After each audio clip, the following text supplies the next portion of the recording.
Bonjour chers étudiants, pour assurer la continuité de votre formation, euh, je vais opter pour enregistrer des vidéos de notre cours intitulé, c'est la première partie du cours intitulé Visual Basic for Applications.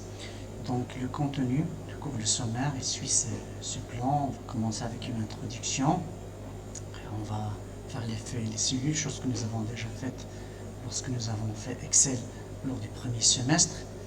Les variables, faire les variables, les conditions et les boucles. Et l'objectif ultime de cet élément de modèle, c'est de pouvoir réaliser une application complexe. Bien évidemment en utilisant le VBA. Donc tout d'abord, qu'est-ce que c'est que le VBA? Le VBA, c'est une abréviation de Visual Basic for Applications.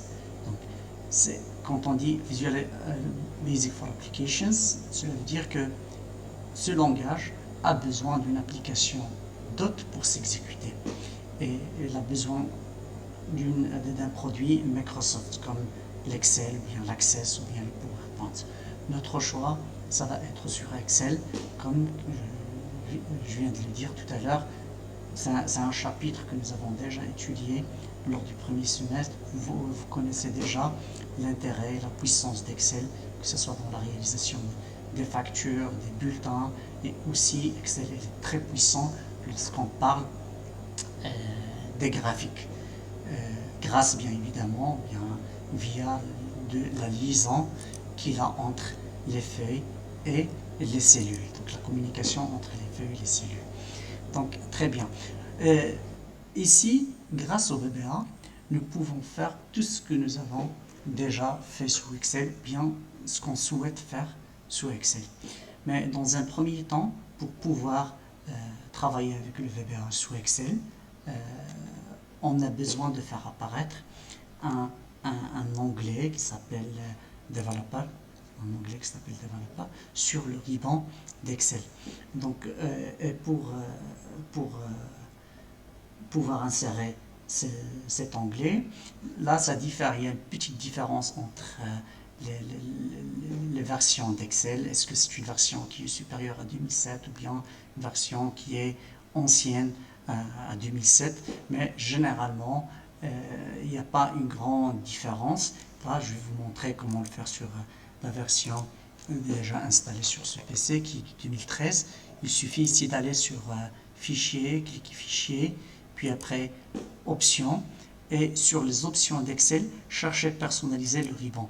Et si vous, généralement, cet onglet développeur n'est pas activé, si vous trouvez que ce n'est pas activé, il faut l'activer, et comme ça, vous aurez ici développeur sur le ruban d'Excel. Du coup, vous pouvez lancer le Visual Basic, soit en cliquant ici sur Visual Basic, ou bien si vous remarquez, si je mets la souris ici, le pointeur de la souris, vous voyez le Alt F11. Cela veut dire que vous pouvez utiliser le raccourci Alt F11. Ce que vous voyez ici, c'est des macros, donc on va vous montrer comment soit enregistrer des macros, ou bien écrire le propre macro, parce que, et on verra c'est quoi la différence. Déjà, le premier TP, ou bien le premier exercice, ça va être comment enregistrer une macro.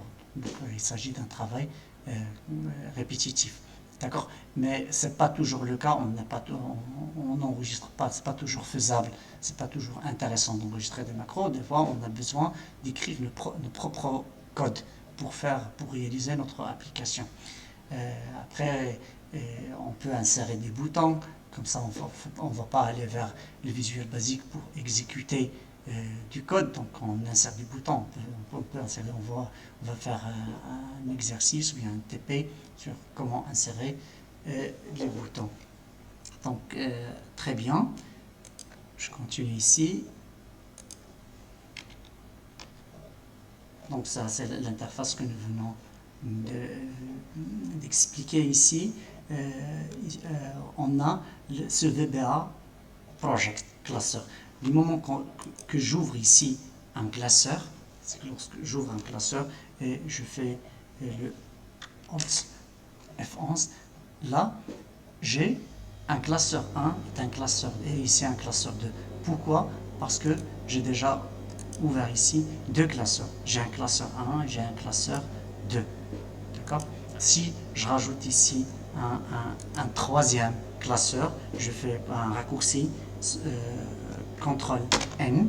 N, c'est une abréviation de new. Et je viens ici sur Microsoft Visual Basic, sur projet VBA Project. Là, je vais trouver ici trois classeurs. Vous voyez ici, classeur 1, classeur 2 et classeur 3 que je viens de créer.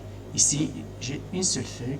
Si je fais comme ça, pour ajouter une deuxième feuille, je reviens sur, je fais le Alt F11 et je vois ici que j'ai inséré une deuxième feuille. Si je fais ici une troisième feuille, Alt F11, je vois que sur mon troisième classeur que je viens d'ouvrir, j'ai trois feuilles, 10 workbook. Je reviens sur ce 10 workbook dans une autre vidéo. Ici, on va expliquer, on va explorer, si vous voulez, l'interface de Visual Basic sur d'autres vidéos. D'accord. Je ne vais pas faire des vidéos qui sont longues, je me contente de courtes vidéos.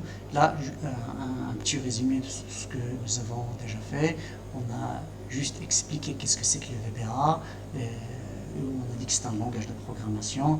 J'ai oublié de vous expliquer qu'est-ce que c'est qu'un langage de programmation. Bon, je l'assimile, ou bien on donne une analogie. Un langage de programmation, c'est comme une langue.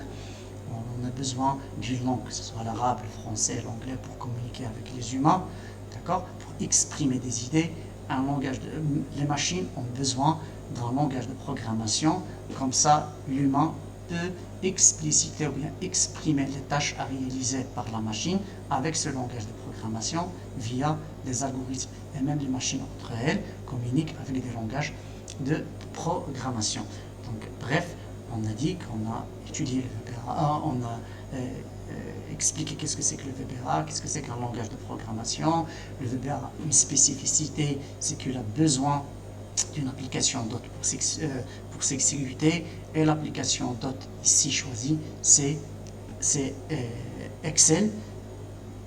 Et on vous a montré qu'on a besoin d'insérer le ruban, l'onglet développeur sur le ruban pour pouvoir, si vous voulez, pour pouvoir travailler avec le VBA. Je vous remercie et à la prochaine vidéo, Inch'Allah, nous allons faire l'enregistrement de notre première macro.